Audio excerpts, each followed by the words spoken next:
بسم الله الرحمن الرحيم magaca alle ayaan ku bilaabaynaa naxariis guud iyo mid gaaraba naxariista عبس وتولى wajiga ayuu aruuriyay wuuna jeedsaday waa nabige أن جاءه الأعمى inuu u yimid kii indhoolaha ahaa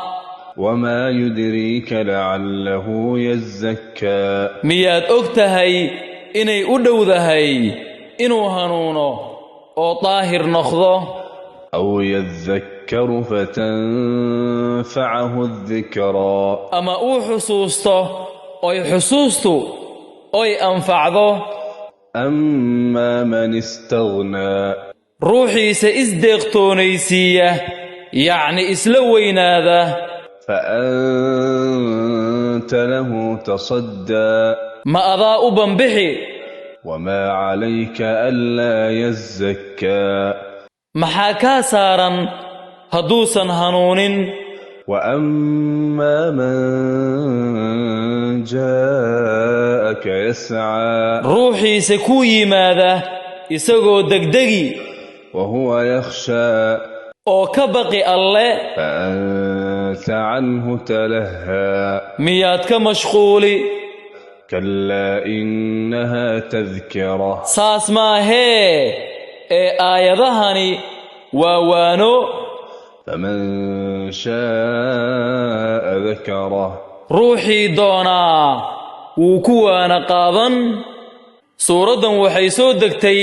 jeer uu nebiga naxariis iyo nabadgelyo korkiisa allaha yeelee uu ku mashquulsanaa qaar ka mida gaaladii quraysheed ee makaad si uu ugu sharaxo diinta islaamka ahi markaasi waxaa u yimid nebiga nin indhala'aan ah oo la dhihi jiray cabdullaahi ibnu ummi maktuum wuxuu ku celceliyey nebiga hadalka hase yeeshee nebigu wuxuu weli ku mashquulsanaa hanuuninta gaaladaas markaasuu alle suuraddan soo dejiyey nebiga had iyo jeer wuxuu soo dhowayn jiray saxaabigaasi la soo sheegay isagoo dhihi jiray soo dhowow kii alle igula dagaalayow taasina waxay ku tusin cadaaladda iyo sinnaanta islaamka allana cidduu doono ayuu hanuunin في صحف مكرمة waxay ku sugan tahay waanadu kutub sharaf leh مرفوعة مطهرة oo la kor yeelay lana daahiriyey بأيدي سفرة oy gacanta ku haayaan malaa'ig wax qorta كرام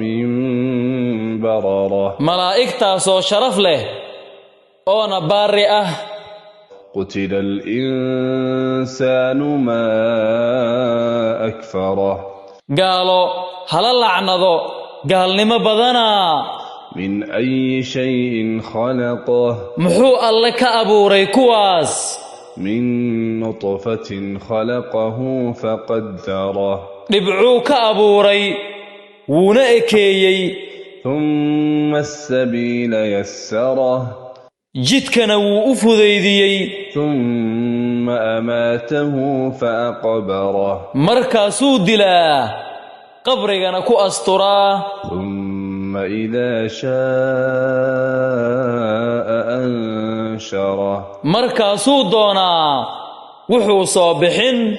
كلا لما يقض ما أمره saas maahee ee dadku